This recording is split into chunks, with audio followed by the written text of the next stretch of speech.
Welcome. Today we are going to look at CRE paper 2, question 1a. Outline the message of Isaiah's prophecy on the Messiah which Jesus read in the synagogue at Nazareth. The Messiah was the anointed one of God.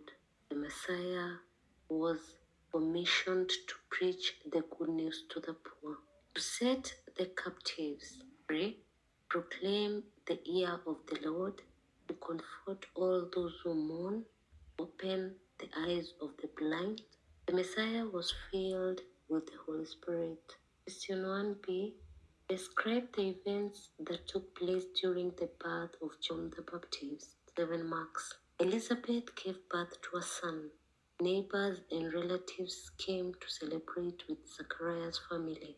On the 8th day, baby was circumcised in accordance to the Jewish traditions. The baby was also to be named. The neighbors and relatives gave him his father's name Zachariah, but Elizabeth rejected the idea and gave him the name John, a name which had been given by the angel Gabriel. The neighbors were surprised since no one of the child's relatives was named John. They asked Zachariah, and he wrote on a stone tablet the name of the child, and immediately his tongue loosened and he began to speak.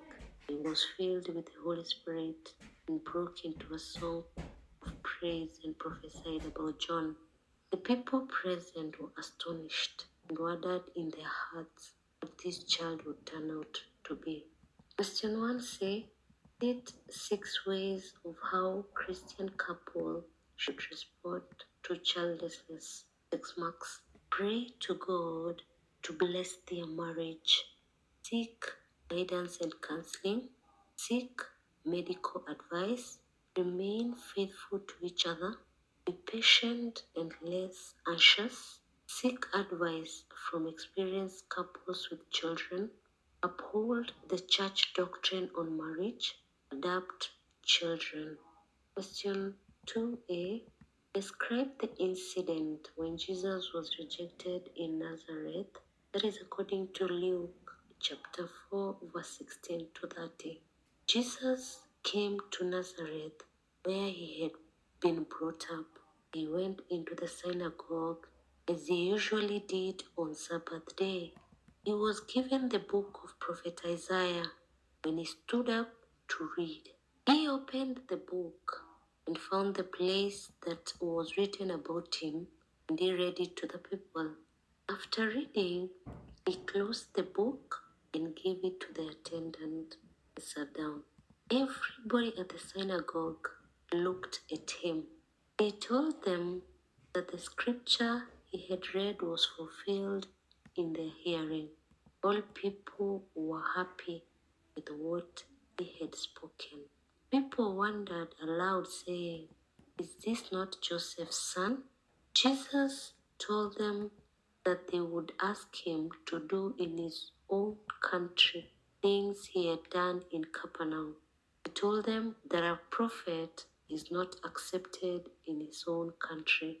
He also told them that there were many widows in Israel during time of Elijah, but God sent a prophet to a widow in Zarephath. That is, God only healed Naaman, the Syrian, of leprosy during the time of prophet Elisha. They were filled with anger and wanted to throw him headlong the cliff.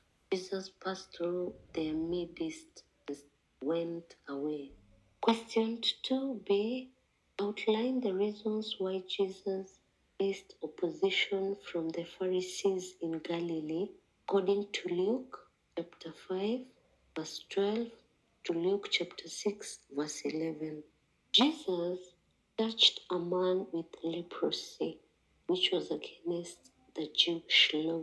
He forgave sins which the Pharisees knew only God could do. Rather, you can just say he healed the paralyzed man. He mixed with tax collectors, or rather, he ate with the tax collectors who are known to be sinners. Jesus made it clear to them that he had not come to call the righteous, but sinners to repentance. His disciples did not fast like those of John the Baptist, which annoyed the Pharisees. Jesus also challenged them to move from the old traditional order to the new one which he had brought. The disciples of Jesus lacked and ate grace on the Sabbath day, which was unlawful. That is, Jesus healed a man with a withered hand on a Sabbath day. Question 2c. State 5 ways in which church leaders can respond to those who oppose them in their work. 5 marks. Find out the reasons for their opposition. The church leaders should pray with them, explain to them the gospel truth in a humble manner, guide and counsel them, seek reconciliation through a third party. Third party here we mean another person. Involve them in decision making. Involve them in church activities. Recognize their effort in supporting the church matters. Visit them in their homes. Fellowship with them. Assist them with their problems, for example, financial problems. Send them message of encouragement. Change your approach to issues. Reform where necessary. Question 3a. Describe the incident when Jesus was asked about paying taxes to Caesar. That is according to Luke chapter 20, verse 20 to 26. The teachers of law and priests sent spies to Jesus. They hoped to catch Jesus so as they hand him to the Romans. The spies told Jesus that he speaks and taught what is right and show no partiality. They asked him if it was right to pay taxes to Caesar. Jesus saw their craftiness. Jesus asked them for a coin and asked them whose portrait it had. They said Caesar's portrait.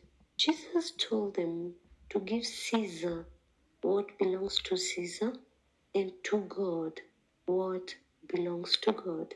They were unable to trap him, and they were even astonished of this answer, and they were silent. Question 3b. State the events that took place on Mount Olives before the arrest of Jesus. 7 marks. Jesus told the disciples to pray. Jesus moved a distance away from the disciples. Jesus knelt down and prayed. An angel from heaven strengthened him. The disciples fell asleep. Jesus awoke the disciples. Judas kissed Jesus. One of the disciples struck off a slave's ear. Jesus healed the man's ear. Jesus asked the religious leaders why they had come to arrest him, as if he was a common criminal. Question 3c. Outline 6 lessons Christians learn from the action of Pilate during the trial of Jesus. 6 marks. Christians should not accuse others falsely. They should not be influenced by others to make wrong decisions.